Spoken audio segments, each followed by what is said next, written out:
That loss makes things interesting and nice for the Bears, and you kind of ruined it for me, Shregs, because I keep thinking about that Giants game they dropped. I know. That was a Week 14 loss to the... What could have been if the Bears had beaten the Giants?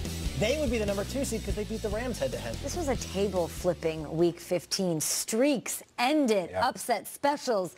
So which win, or which loss even, was the biggest statement in Week 15? Which loss? I'll go with which win, and I'll spin it positively to the Cleveland Browns.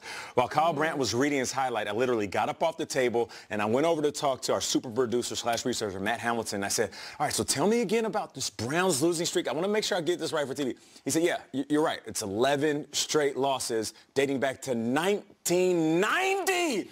1990? Crazy. I was 9 years old in 1990. That's crazy because when you think about the Browns and where they were over the last couple of decades, or where they were over the last couple of years, they've been literally the armpit of the NFL. I was in that locker room knowing guys in that locker room didn't even want to be a Browns player. Now, all of a sudden, this could be one of the sexiest locations. You got young guys in a mix of free agents that want to be there, and they're excited about wearing those colors. I would say logo on the helmet, but somebody said there's no logo on the helmet, Nate. True. But here's the thing. If you're a Browns player now, you're not looking at yourself the same. You know, I'm a Leo. I'm a true lion at heart. And it's oftentimes what I say to kids, if you see yourself as a kitten, you'll be a kitten. But if you see yourself as a full-grown lion and wants to conquer your jungle, go ahead and do that. And they are out there conquering one jungle at a time. They went out to Denver in a tough place to play. They forced 2 turnovers on Keenan. My man Baker Mayfield did his thing once again. 2 TDs, played big in moments, didn't play perfect. And Nick Chubb, another 100-yard rushing game. Man, shout out to the Browns. Yeah, that was the Saturday night game. I'm going to go even further back. I'm going to go to Thursday night. I think the Chargers had such a big win. It was exercise demons, and it also put them on the national map as a team to be worried about, a real team to say, hey, we're going to be ones you have to reckon with, not only in the division, but now in the entire conference and maybe the entire league. Look, they had lost 9 straight games to the Kansas City Chiefs, and all season long I'd been on this show saying, okay, this is all great. You can go beat the Steelers, and that's fine, and you can go beat whoever else and take care of the Raiders and whatever else you got in your schedule. Go beat the Chiefs, and then we'll talk about you. Well, guess what? They beat the Chiefs after being down 14 points in the 4th quarter, and that's just 2 weeks after being down 16 points in the second half in Pittsburgh. The Chargers have this really cool thing going on where they play in front of 35,000 fans, and most of those fans, I'd say more than half, are fans of the other team when they have home games. It's going to be the same deal on Saturday against the Ravens. Baltimore is coming, and that fan base travels.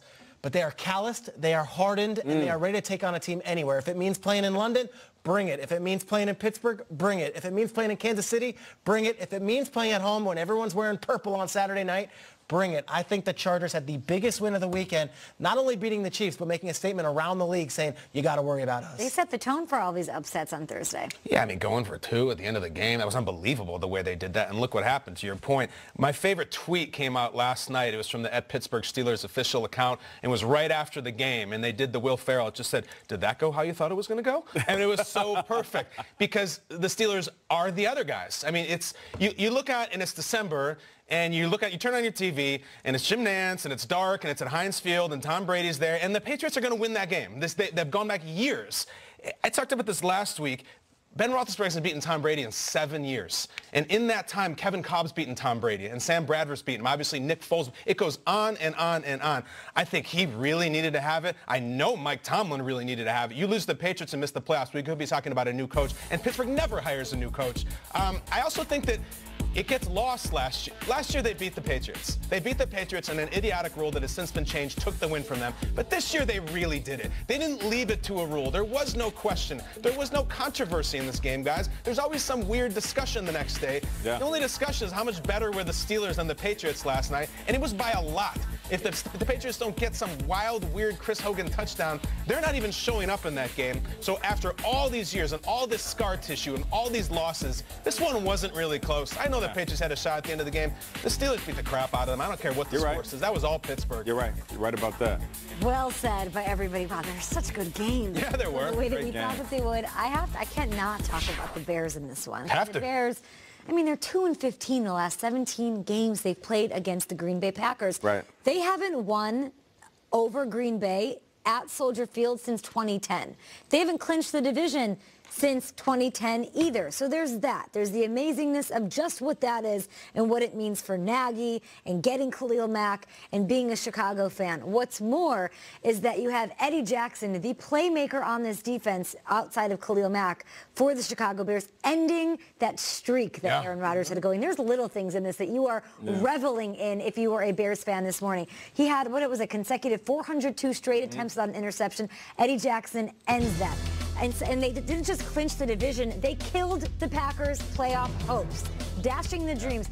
Aaron Rodgers, when he's healthy, has never missed the playoffs. Ever. And the Bears handed that to him on a platter on their home field yesterday. It was a hold the L. I love Aaron Rodgers. I think he's very special. I have nothing but respect for him. But I, as a Bears fan, love that all of those things happened yesterday. And I also see you, Aaron Rodgers, because instead of what every Chicago Bears fan wanted yesterday was to see you sulking at the podium or being upset or unhappy or showing us some level of just being mopey and schmoopy. You were up there cracking jokes. You look like you were in a good mood, and you only did that because you robbed Bears of that one image that we've wanted for so long. You know what I think? It's a funny way of putting it. That's when I saw it. I'm not going to give you your pleasure. Yes, I'm not going to be mopey and schmoopy and down in the dumps because of you, Bears. I'm not letting you do that. He was quoting Matthew McConaughey in his post game. Little gallows humor. I'm not asking for tears, but at least give me like a sad face. Didn't Couldn't give do it. I looked at it as him showing respect. He wasn't that upset because he lost to a better team that day. I see that as him showing that team respect. Not how I saw it. But I'm a little close to the situation emotionally. Week 16 starts this Saturday, by the way.